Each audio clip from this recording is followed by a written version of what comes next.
Hai guys, video kali ini kami akan membahas tentang sediaan emulsi metode GOM kering. Yuk kita simak video kami. Apa sih emulsi itu? Nah, emulsi itu adalah sediaan cair yang terdiri dari fase minyak dan juga fase air, yang mana mereka itu tidak bisa saling bercampur sehingga dibantu oleh emulgator. Kemudian, emulsi itu terbagi menjadi dua metode, yaitu metode GOM kering dan juga metode GOM basah. Selanjutnya kita masuk ke prinsip kerja dari GOM kering.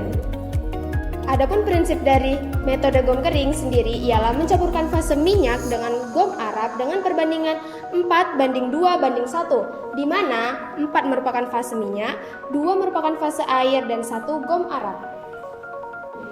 Nah, GOM Arab sendiri berfungsi sebagai pengemulsi untuk menyatukan fase minyak dengan fase air sehingga emulsi akan menjadi stabil.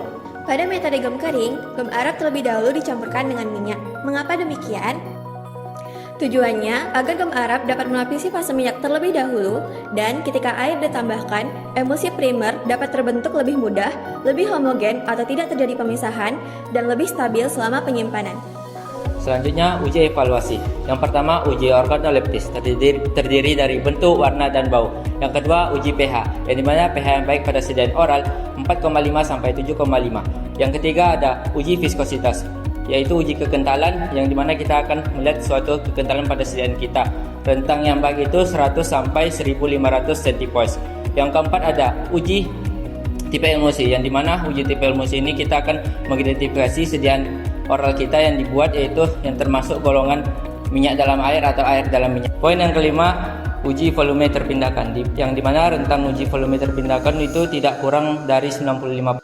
Kelebihan emulsi metode GOM kering yang pertama itu adalah prosesnya cepat, di mana tidak menggunakan proses pemanasan, fase minyak dan fase airnya dapat bercampur. Kemudian memberikan hasil yang halus. Antara fase minyak dan airnya itu memberikan partikel emulsi yang halus. Kemudian yang ketiga itu tidak menggunakan alat khusus, sehingga dengan menggunakan alat lumpang dan alus saja kita dapat membuat emulsi metode GOM.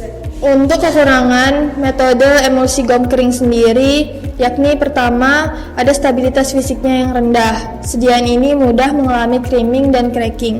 Yang kedua, daya tahannya yang rendah, karena sediaan ini mengandung air. Nah, air itu akan memungkinkan sebagai media pertumbuhan mikroba. Lalu yang ketiga, sediaan ini kurang praktis karena saat penggunaannya harus melalui pengocokan, dan saat penyimpanan ini akan memungkinkan terjadinya sediaan tumpah dibandingkan sediaan padat. Sekian penjelasan materi dari kami. Terima kasih. Sampai jumpa.